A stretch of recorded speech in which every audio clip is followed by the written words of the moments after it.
Now, what is this rural-urban divide? People living in the rural areas do not have sufficient health infrastructure. This has led to difference in the health status of the people. So, obviously, in the urban areas, we have got lots of hospitals, medicine shops and everything. In the rural areas, they do not have this sufficient health infrastructure.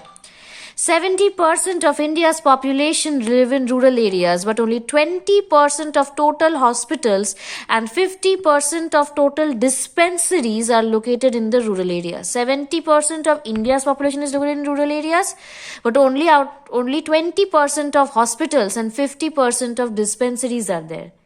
So, in the rural areas where half of the population of the country is living, see, only 20% of hospitals are there to serve them. Okay, out of about 6.3 lakh beds in government hospital, only 30% beds are available in rural areas. So where they need much more beds for the rural people, it has got much less. There are only 0.36 hospitals for every 1 lakh people in rural areas, while urban areas have 3.6 hospitals for the same number of people. So you can well understand the ratio. The primary health centers located in the rural areas do not ever offer X-ray or blood testing. Yes, they do not have such facilities. They have to come to the urban areas, to the cities or to the towns to conduct such tests. States like Bihar, Madhya Pradesh, Rajasthan, Uttar Pradesh are relatively lagging behind in such healthcare facilities. In the rural areas, the percentage of people who have no access to proper healthcare facilities has increased over the last few years. Villagers have no access to any specialized medical care, like gynecologists, anesthesia, obstetrics, then pediatrics. They do not have all access to all these things.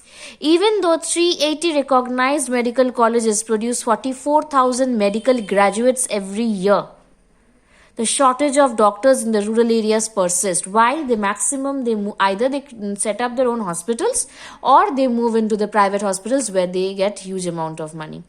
So, the poorest 20% Indians live in both urban and rural areas, spend 12% of their income on healthcare, while rich spend only 2%. So, due to insufficient facilities in government hospitals, poor are driven to private hospitals, which make them indebted forever. Many have to sell their land or even pledge their children to afford the treatment. So where the infrastructure is needed in the rural areas, it is not present there. Okay. So the rural people are redirected to the private hospitals for further treatment and all, which make them fall into debt trap. Okay, so that they can afford the treatment. Next is women health. Now, women constitutes about half of the total population in India. They suffer many disadvantages as compared to men in the area of education, participation in economic activities and healthcare, that we all know. That female children are not sent to school, male children are sent. They cannot go out and work in many places. Okay. They cannot take decision of the household regarding any money matters or any other decision. So the child sex ratio declined from 927 to 914. It indicates growing incidence of female feticide in the country. Means killing of the female child before it is born. Okay. About 3 lakh girls below 15 years of age are not only married but have already born children at least once. More than 50 means they get married before the age of 18. So it's the reproductive age. And thus they bear, at that age only, they have born child at least for once.